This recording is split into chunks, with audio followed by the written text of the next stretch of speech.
But first, President Biden signed an executive order Friday to protect access to reproductive health care.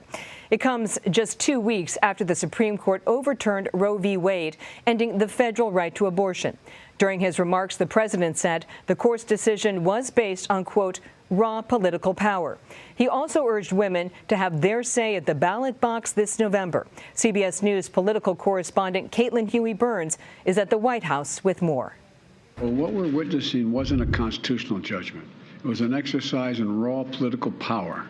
Under pressure from abortion rights activists and members of his own party to do more in the wake of the Supreme Court ruling, President Biden issued an executive order aiming to expand access to FDA-approved abortion medication, protect online privacy and access to contraception, and provide legal help for patients and providers and the right to travel out of state.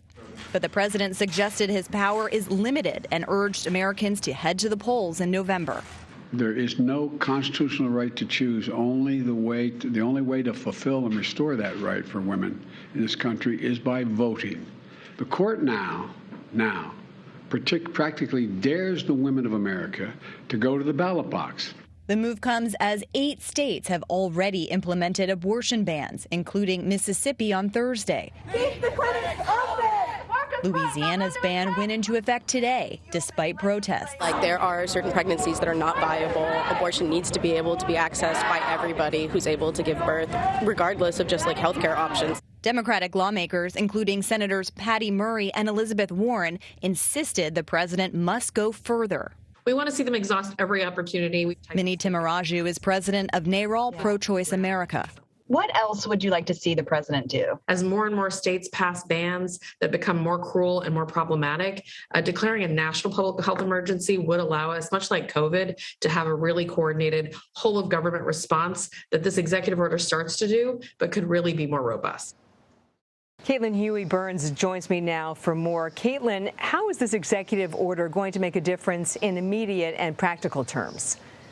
Hey, Catherine. Well, it's a really good question. And the answer is that this executive order is really just an attempt by this administration to show that they're trying to do whatever they can, trying to do something. And this comes, of course, as the president has been facing a lot of pressure from his own party. A lot of these directives in this executive order are just that. They're directives. They're urging the Health and Human Services Secretary to take action. They're urging the FTC to take action when it comes to privacy. There's not a lot that the administration can really do to actually compel certain agencies and institutions to work on this, but they are certainly trying to. And so there is a question about kind of what kind of teeth this executive order has, and it really is a directive for the agencies to take action. Now, there is a stipulation here that the HHS has to come back with a report within 30 days.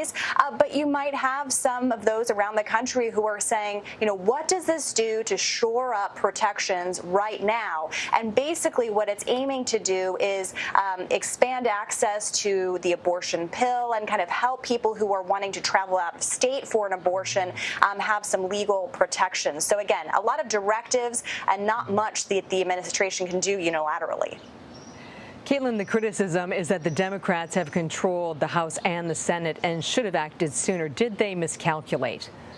Yeah, that's such a big question for Democrats because they had a supermajority a decade ago when Biden was vice president and Obama was president. When you talk to Democrats, they essentially say that they thought that these rights were settled, that they didn't necessarily expect the Supreme Court to overturn it.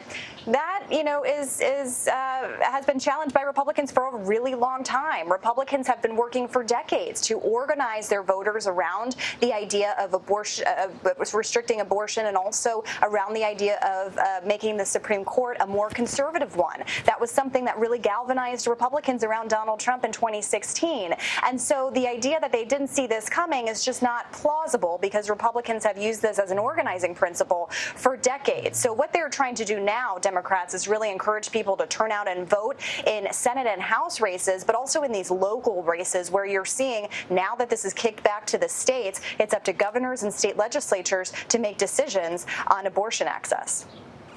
The president on Friday described the Supreme Court as, quote, out of control. It's unusual for a sitting president to openly criticize the court. What's behind the White House strategy?